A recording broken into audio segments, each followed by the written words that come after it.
Ambulance driver மாதிரி இப்படி அவசர அவசரமா அப்படி எங்க தாண்டா போற அப்படின்னு சொல்லி நினைப்பீங்க. வேற எங்க போறேன், வழக்கம் போல வாடகைக்கு தான் போறேன். இப்போ மணியை பாத்தீங்கன்னா நைட்டு 10:45 ஆகுது. இந்த இரவு நேரத்துல என்னோட வீடியோஸ் எல்லாம் ரெகுலரா பாக்குற இன்ஸ்டா ஃபாலோவர்ஸ் ஒருத்தர் கால் பண்ணாரு. இமிடியேட்டா வண்டி வேணும், வர முடியுமான்னு சொல்லி கேட்டாரு. இதோ வரங்கன்னு சொல்லிட்டு அவங்களை பிக்கப் பண்ணதான் இவ்வளவு அவசர அவசரமா போயிட்டு இருக்கிறேன். கஸ்டமருமே பாத்தீங்கன்னா ரெடியா வெளியே நின்று இருந்தாங்க. அவங்களுமே பிக்கப் பண்ணிட்டு அங்க இருந்து கிளம்பியாச்சு. நாங்களுமே ஈரோட்ல இருந்து இவ்வளவு அர்ஜென்ட்டா எங்க போறோம்னு பாத்தீங்கன்னா பெங்களூர் தான் போறோம். ஈரோட்ல இருந்து பெங்களூருக்குமே எந்த ரூட் வழியா போறோம்னு பாத்தீங்கன்னா சேலம், தருமபுரி, கிருஷ்ணகிரி, ஒசூர் வழியா தான் பெங்களூர் போறோம். பெங்களூருக்குமே பாத்தீங்கன்னா ஈரோட்ல இருந்து 250 கிலோமீட்டர் வரும். இப்ப பாத்தீங்கன்னா நம்ம சேலத்துக்குமே வந்தாச்சு. சேலத்துல இருந்து பெங்களூர் போற இந்த பைபாஸ் ரோட்மே பாத்தீங்கன்னா வாகன போக்குவரத்து கொஞ்சம் அதிகமா தான் இருக்கும். எதனாலன்னு பாத்தீங்கன்னா தமிழ்நாடு, கேரளா இந்த பகுதியில இருந்து நார்த் இந்தியா போற லாரி, பஸ், கார் இந்த மாதிரி அனைத்து விதமான வாகனங்களுமே பாத்தீங்கன்னா இந்த ரோட தான் அதிகமா பயன்படுத்துறாங்க. இதனாலேயே இந்த ரோடு எப்பவுமே பாத்தீங்கன்னா கொஞ்சம் பிசிசாவே இருக்கும். இப்ப எங்க வந்திருக்குன்னு பாத்தீங்கன்னா தொப்பூர் வந்திருக்கிறோம். பேரை கேட்டாலே சும்மா அதிருதுல அப்படிங்கிற மாதிரி 5 வருஷம் இல்ல 10 வருஷம் இல்ல ஏன் 50 வருஷம் அனுபவம் உள்ள டிரைவரா இருந்தாலுமே சரி இந்த தொப்பூர் கனவை தாண்டாங்குள்ளையும் உயிர் போய் உயிர் வந்துரும். இதுல வேற பத்தாவதுக்கு பாலம் வேலை வேற நடந்துட்டு இருக்கு. அதனாலே பாத்தீங்கன்னா பயங்கர டிராபிக் ஆகுது.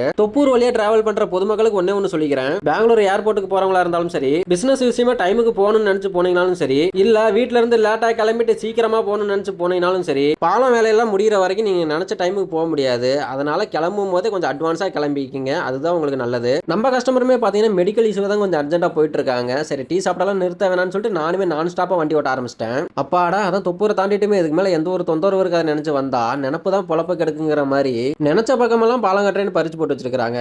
இப்ப பாத்தீங்கன்னா கிருஷ்ணகிரிக்குமே வந்தாச்சு. கிருஷ்ணகிரின்னு ஊர் பேரை கேட்டோம்னா எனக்கு ஒரு பழமொழி தான் ஞாபகத்துக்கு வருது. என்ன பழமொழின்னு பாத்தீங்கன்னா கிழிஞ்சது கிருஷ்ணகிரின்னு சொல்லுவாங்க பாத்தீங்களா, அதுதான். எதுக்கு இதை இப்ப நான் சொல்ல வரேன்னு பாத்தீங்கன்னா சென்னையில இருந்து வர ரோடும் சேலத்துல இருந்து வர ரோடும் இந்த 2 ரோடுமே பாத்தீங்கன்னா கிருஷ்ணகிரியில தான் வந்து ஜாயிண்ட் ஆகுது. அது மட்டும் இல்லாம தஞ்சாவூர், கும்பகோணம், கடலூர், விழுப்புரம்னு இந்த திருவண்ணாமலை வழியா வர இந்த ரோடுமே பாத்தீங்கன்னா இந்த கிருஷ்ணகிரியில தான் வந்து ஜாயிண்ட் ஆகுது. சுருக்கமா சொல்லணும்னா சென்னை, செங்கல்பட்டு, காஞ்சிபுரத்தை தவிர மற்ற ஊர்கள்ல இருந்து வர அனைத்து வாகனங்களுமே பாத்தீங்கன்னா பெங்களூர் போனாலும் சரி இல்ல நார்த் பக்கம் போனாலுமே சரி இந்த கிருஷ்ணகிரி ரூட்டை தான் அதிகமா பயன்படுத்துறாங்க. இதனாலேயே கிருஷ்ணகிரியில இருந்து பெங்களூர் போற இந்த ரூட்டுமே பாத்தீங்கன்னா கொஞ்சம் டிராபிக்கா தான் இருக்கும். இப்ப புரிஞ்சிருக்குன்னு நினைக்கிறேன் எதுக்கு அந்த பழமொழியை சொன்னேன்னு. இப்ப பாத்தீங்கன்னா தமிழ்நாடு, கர்நாடகா எல்லையான அத்திப்பள்ளிக்குமே வந்தாச்சு.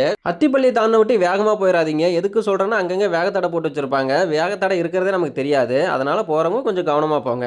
இப்ப மணியை பாத்தீங்களா 3:30 மணி ஆகுது. பெங்களூர் மாதிரி பெரிய பெரிய சிட்டிக்குள்ள போறது இந்த மாதிரி நைட் டைம்ல போறது ரொம்ப நல்லது. ஏன்னா டிராபிக்கே இருக்காது, ரோடுமே கொஞ்சம் ஃப்ரீயா இருக்கும். இப்ப பாத்தீங்கன்னா பெங்களூர் சிட்டிக்குள்ளேயுமே என்டர் ஆயிட்டோம். சிட்டிக்குள்ள எல்லாம் உள்ள ரொம்ப போக போறது இல்ல. எலக்ட்ரானிக் சிட்டில இருக்க காவேரி ஹாஸ்பிட்டலுக்கு தான் இப்ப நம்ம போக போறோம். காவேரி ஹாஸ்பிட்டலுக்குமே வந்தாச்சு. இது ஹாஸ்பிட்டல் தானா ஐடி கம்பெனியானே தெரியல, அப்படி பளபளன்னு இருந்துச்சு. கஸ்டமருமே கூட்டிட்டு வந்து சேஃபா ஹாஸ்பிட்டலுமே இறக்கி விட்டுட்டேன். கஸ்டமருமே பாத்தீங்கன்னா கார் பார்க்கிங்ல போட்டு வெயிட் பண்ண சொன்னாங்க. ஹாஸ்பிட்டல் பார்க்கிங்காவே இருந்தாலுமே சரி நம்ம ஊர்ல மாதிரி ஃப்ரீ எல்லாம் கிடையாதாமா. காசு போனா போயிட்டு போதுன்ட்டு கார் பார்க்கிங்லயே வண்டியை போட்டாச்சு. ரோட்டோரத்துல வண்டியை போட்டோம்னா ஃபைன் போட்டு போயிருவாங்க. இப்போ நம்ம பெங்களூர்ல தான் இருக்கமா ஊட்டில இருக்கமானே தெரியல. சரியான குளிர். நானுமே படுத்து தூங்க போறேன். நாளைக்கு பார்ட் 2 வீடியோல பார்க்கலாம். Tata, bye by.